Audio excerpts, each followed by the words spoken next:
I'm quoting Ariman Amira, one of the 50 most powerful businesswomen.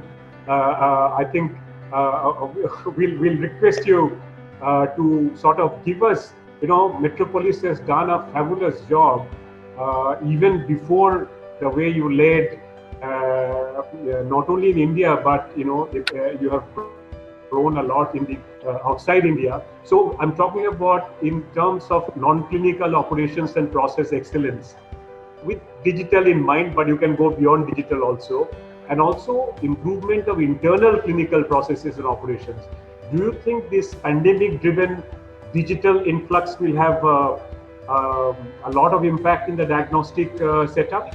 Because you are at the forefront now. I keep pulling the legs of Santosh and Harsha, please excuse me, but I keep saying that now the heroes in healthcare last few months is diagnostic, and providers of course are there. So please cover in your own way this area of your experience in process excellence with some digital impact. Sure, thank you, Anjan. I'm happy to be here with all my esteemed colleagues. No, I think the heroes are very much the doctors, whether they are in the Yes. setting of hospitals, whether they are in the setting of pathology labs. We have about 200 doctors with us. And the tirelessly how they work with so much commitment and Sure. risking their lives is just unbelievable, honestly. I mean, I hold my hat to them on a daily Sure. basis. Salute. I think it's been a very interesting time, and to the points made earlier by Ravinder and others as well, is the fundamental change that I see with COVID is the mindset change with doctors predominantly and partly with consumers. The healthcare world has been a very insular world, a very non-democratic world, I would Hmm. say, Hmm. where doctors who have actually become successful with their brands being well known continue to be Sure. successful, and new doctors who come up actually take a very long time for their names to become Yes. recognized, right? Yes. Yeah. And from a patient perspective, the information is highly asymmetrical. They don't understand the Sure. technical jargons. They Sure. also get taken for rides a lot.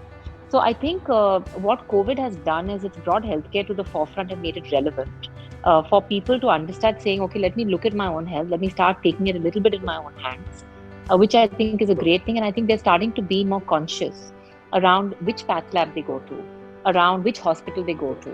They were already conscious about probably which doctor they went to, but they were not so conscious about Sure. diagnostics. We have 100,000 Sure. labs in our country, of which shockingly Sure. only 1,000 are accredited. The rest of the 99,000 remain unaccredited, no governance. Sure. Nobody knows what's Sure. really happening. And I think for the first time, patients are now realizing there's actually a difference between path labs. It's not a Sure. commoditized area. Sure. So I think that's a big Sure. refreshing change. Sure. Doctors, for the first time, have said, let me try digital because I don't have a choice. Sure. This is going to fundamentally change things. So Sure. inside the path lab, it changes things back end as well as front end. So on the back end, for example, right now our pathologists are viewing every report. They are Sure. checking all the different results. They're seeing how they correlate. Then they're authorizing. It's a highly manual process, even though it's done through a laboratory information Sure. system. I think using AI, using knowledge, data points that come together, we have an ability to automate this process much more and only remove sort of the extreme, ones which are not sort of aligned with everything else in terms of the patterns. In terms of the front end, the patients were used to a very brick and mortar approach. Yes. Go to the doctor, Yes. doctor will give a prescription, bring it to the path lab, Yeah. go pick up your report. It's all so, and we live in a world where everything is digital except for healthcare. Sure. So I think, and there's no storage of reports also. So few things we've started to do. One thing is we've Sure. been for a few years actually been giving trend charts of all chronic diseases. So for example, if you're a diabetic, when you come to Sure. Metropolis, you get a trend chart of your last 4 visits you've Yeah. come, so that you get a sense of how how your health is progressing. Right? Sure. You have an ability to now store reports. You have an ability to do everything through the app. So I think the world. I fully agree with Sunil. We are not going to see a hockey stick here. It's not going to be suddenly a situation where healthcare is going to become digital. No chance. The gatekeepers are still doctors, and doctors still prefer brick and mortar. But I do think that we will start to see a gradual shift. And even if we start seeing the less than 1% of patients who come to us who are change to healthcare. Pathology, I believe we are at a very important fork. And I think the next few years are going to determine which organizations are not only going to survive COVID, but which are going to thrive in COVID. And there are few of us who are thinking about building our organizations to be far more technology enabled than it has been in the past. And I do believe that's going to be the winning formula in the future. Thank you, Amita. So, I mean, it is obvious the way you shared your thoughts, but I still ask, I think AI, ML, virtual reality have been mentioned many more number of times in the last few months than ever in the past.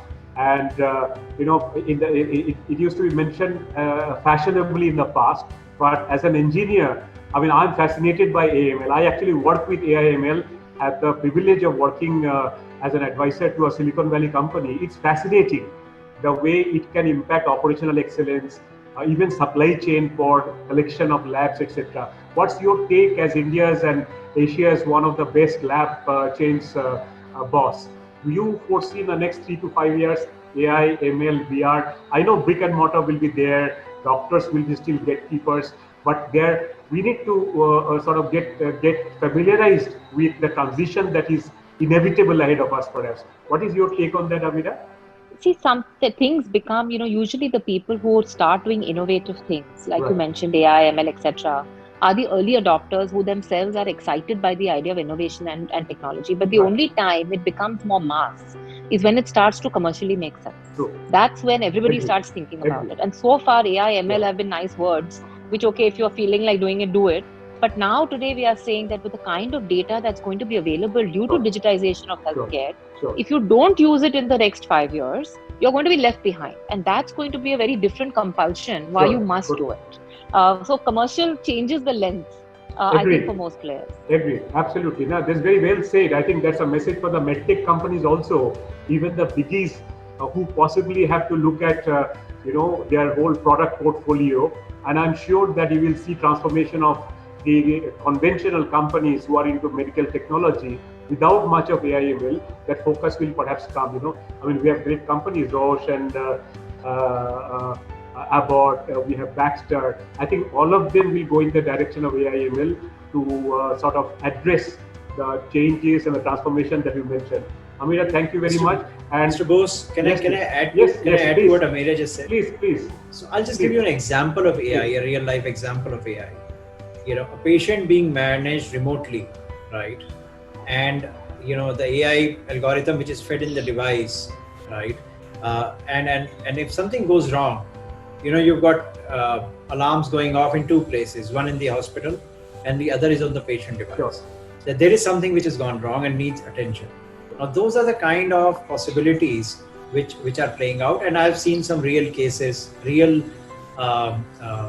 scenarios in my experience of this working out. What it does is it takes away the challenge of late, the challenge of late diagnosis in case of a patient.